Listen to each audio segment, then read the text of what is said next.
Setup अच्छा है, setup में कोई तकलीफ नहीं है। देखिए कल भी एफआईआईज ने बाय कर डाला और अब एफआईआईज बड़ी वाली बाइंग कर रहे हैं। ये एक और रीज़न है जो मैं मार्केट पर अब बुलिश हूँ, इसलिए क्योंकि जब एफआईआईज इस तरीके की बाइंग करते हैं ना तो लार्ज कैप चलते हैं अपने आप, और लार्ज कैप चलेंगे तो मिड कैप भी। कल देखिए मिड कैप ने एक बार डरा दिया था, लेकिन उसके बाद क्या लोअर लेवल से शानदार रिकवरी आई वहाँ पर।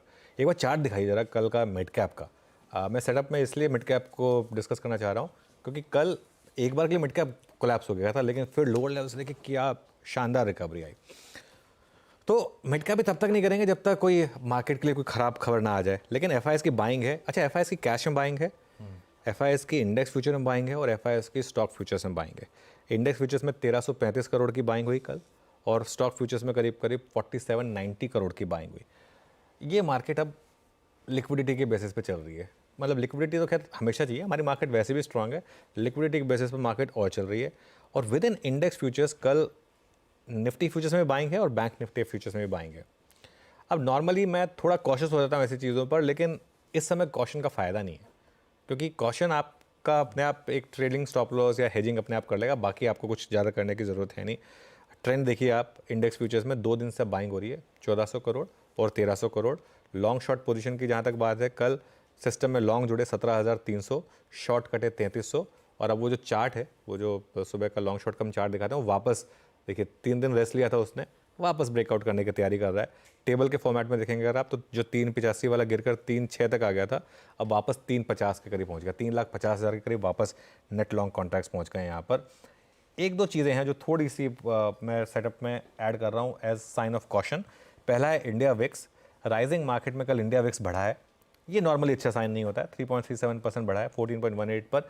एक कारण ये भी हो सकता है कल मार्केट हॉलीडे है, तो थोड़ा सा लोग अपने आप को हेज करने की कोशिश कर रहे हो। और दूसरा पुटकॉल रेशो जो है 1.33 पर आ गया वर्सेस 1.28। ये अब थोड़ा सा ओवरबॉट टेरिटरी में जा रहा है। 1.5 1.55 तक वैसे चला जाता है पुटकॉल रेशो, तो कोई दिक्कत नहीं है। बैन की जहाँ तक बात है, एक अच्छी चीज़ हुई। अच्छी चीज़ ये नहीं हुई कि एक ऐड हो गया, हिंदुस्तान कॉपर ऐड हुआ कल बैन में। अच्छी चीज़ ये हुई कि 4 स्टॉक बैन से बाहर आ गए एक साथ।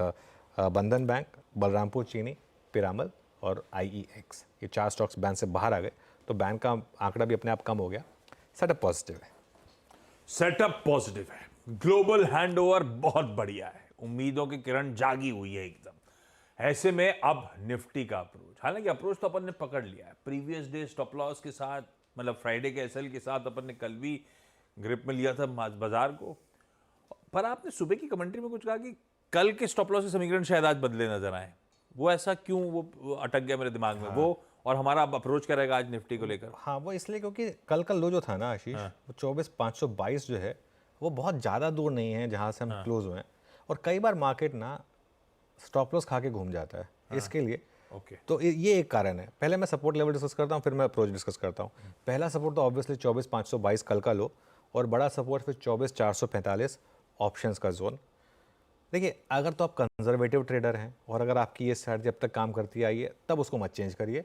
तब आप 24,522 का ही स्टॉप लॉस रखिए अपनी लॉन्ग पोजीशन पर, तब आप उसको मत चेंज करिए।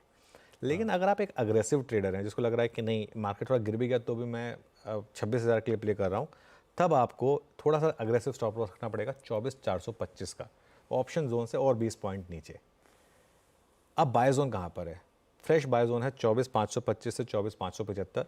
इससे ज़्यादा डिप नहीं देगा मार्केट आपको। अगर दे दे तो चैरिटी है, 24,475 से 24,525 उसमें ऐड करिए, और वही स्टॉप लॉस रहेगा जो मैंने अग्रेसिव ट्रेडर्स के लिए सजेस्ट किया है, 24,425 का। रेजिस्टेंस कहाँ मिलेगी? 24,635 पर, जो कि आपका ऑल टाइम हाई है, और बड़ी रेजिस्टेंस 24,702 पर, जो ऑप्शंस का जोन है। अच्छा, कल एक बार के लिए हमारी वो शॉर्ट ट्रेड ने भी काम किया था सुबह सुबह खुलते ही कि वो रिजेक्शन हो तो उसमें भी आपको 50-60 पॉइंट मिल जाएंगे। लेकिन आज मैं उस पर बात इसलिए नहीं कर रहा हूँ क्योंकि एक तो वो सिर्फ इंट्राडे होती हैं, और दूसरी क्यों बेकार में, जब एक इतना बड़ा ट्रेंड चल रहा है उसमें काउंटर ट्रेंड लेने की सोचना ही क्यों है? तो साइकी खराब होती है। इसके लिए शॉर्ट की आज हम बात करेंगे भी नहीं। हो सकता है शॉर्ट ट्रेड चल जाए, वो अलग बात है, वो स्क्रीन पर दिखेगी तो बात कर लेंगे उसकी। लेकिन दिमाग में ये लेके चलना है कि नहीं, हमको 25,000 और 26,000 के लिए अप्रोच करना है निफ्टी को। बिल्कुल दिमाग में वही है। आज बस एसएल बदल के, लेकिन तेजी की तरफ अपना, जो अपन ने इस बार बड़े मूव्स की फिर से तैयारी कर रहे हैं। पिछली बार हमने बहुत बढ़िया मूव्स एंजॉय करे थे, और इस बार भी उसी की तरफ डायरेक्शनली फोकस करना है। निफ्टी बैंक हालांकि बार बार कहा है कंफर्ट नहीं है, और वाकई प्राइवेट बैंकिंग स्पेस चल के नहीं दे रहा अब। कल तो खैर सरकारी बैंकों ने समीकरण सुधार दिए, एसबीआई की अगुवाई में निफ्टी बैंक फिर भी 1/3% मजबूत था। और आज है इसी स्पेस से जुड़ी मल्टीपल एक्सपायरी, डबल एक्सपायरी है। कल ध्यान रखिएगा, छुट्टी है भारतीय बाजारों की। ऐसे में निफ्टी बैंक का अप्रोच क्या रखना है?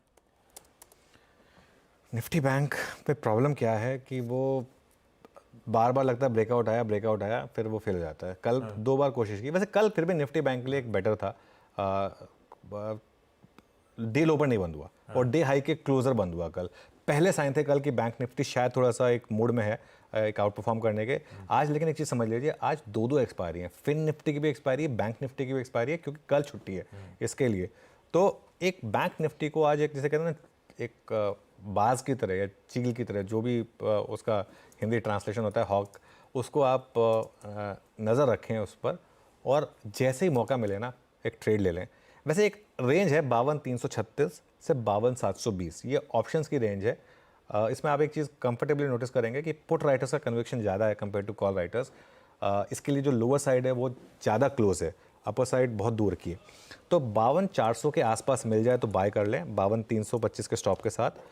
और 52,700 पर अगर रिजेक्शन मिले तब सेल ट्रेड, हमेशा रिजेक्शन पर। 52,700 पर रिजेक्शन मिले तो सेल करें 52,800 के स्टॉप के साथ। 52,800 क्रॉस होना शुरू होना आशीष, कॉल ले लें फिर आज की वाली है। फिर वो ट्रेंडिंग वाली एक्सपायरी हो सकती है, क्योंकि फिर वो 53,000 क्रॉस हुआ तो बड़ी शॉर्ट कवरिंग होगी, तो उसको प्रीएम्प्ट करने के लिए थोड़ा रिस्क लें। अगर 52,800 क्रॉस हो तो उस तरीके से अप्रोच करें। अब तक मैं ये कहता हूँ कि बैंक निफ्टी को अवॉइड करें। आज पहली बार मैं कह रहा हूँ कि बैंक निफ्टी पर नज़र रखें। आज फीलिंग है मुझे कि बैंक निफ्टी में एक ट्रेड मिलने वाली है आज, और बड़ी वाली ट्रेड मिलने वाली है लॉन्ग साइड पर। स्टॉप लॉस लगाना होगा ऑब्वियसली आपको सिस्टम में, लेकिन देखते हैं फिर वो स्क्रीन पर कैसे प्ले आउट होती है। बिल्कुल ठीक, ये है निफ्टी, ये है निफ्टी बैंक का आज का अप्रोच। ध्यान रखिएगा, फिन निफ्टी और निफ्टी बैंक दोनों की वीकली कॉन्ट्रैक्ट की एक्सपायरी आज। अब हम लोग इसके बाद मुलाकात कर रहे हैं